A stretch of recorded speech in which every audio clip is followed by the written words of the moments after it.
यह औरत एकदम दुस्साहसी थी। उसने सोचा कि वो एक ही गोली से 800 मीटर दूर मौजूद राष्ट्रीय सेना कुओमिंतांग के कंपनी कमांडर को मार गिराएगी।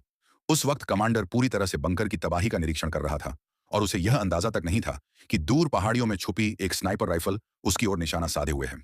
महिला ने कमांडर को निशाने पर लिया और बिना वक्त गंवाए ट्रिगर दबा दिया। लेकिन ठीक उसी वक्त कमांडर का पैर अचानक फिसल गया और वह स्नाइपर की दृष्टि से बाहर गिर पड़ा।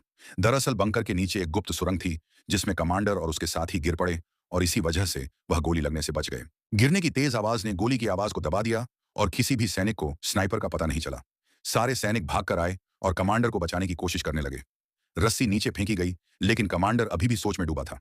उसे अचानक एहसास हुआ कि यह गिरना कोई संयोग नहीं था, बल्कि जंगल में शायद घात लगाई गई थी। क्या मेरी बॉडी पर कोई घाव है? क्या गोली बस छूकर निकल गई?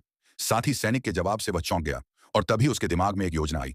उधर पहाड़ी पर मौजूद महिला सैनिकों को कमांडर को ऊपर खींचने की कोशिश करते देख रही थी और उसने तुरंत अपनी स्नाइपर राइफल को गुफा के मुंह की ओर तान दिया।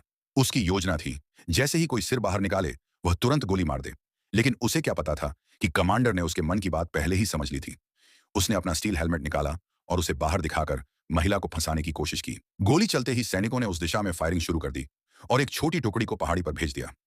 महिला इस बात से अनजान थी कि वह झांसे में आ गई है और लगातार गुफा के मुंह पर गोली चलाती रही। जब उसने बहुत सारी गोलियां चला दी, तभी उसे कुछ गड़बड़ महसूस हुआ। उसी समय गलती से उसका हेलमेट गिर गया और उसे समझ में आ गया कि वह धोखा खा गई है। वह तुरंत अपने साथियों के साथ वहां से भाग निकली। जब राष्ट्रीय सेना की टीम वहां पहुंची तो वहां सिर्फ एक टूटा हुआ पानी का टब मिला। लेकिन तभी एक सैनिक ने देखा कि दूर सामने भारी संख्या में दुश्मन सेना बढ़ रही है और उनका अगला लक्ष्य है हमारी मुख्य छावनी।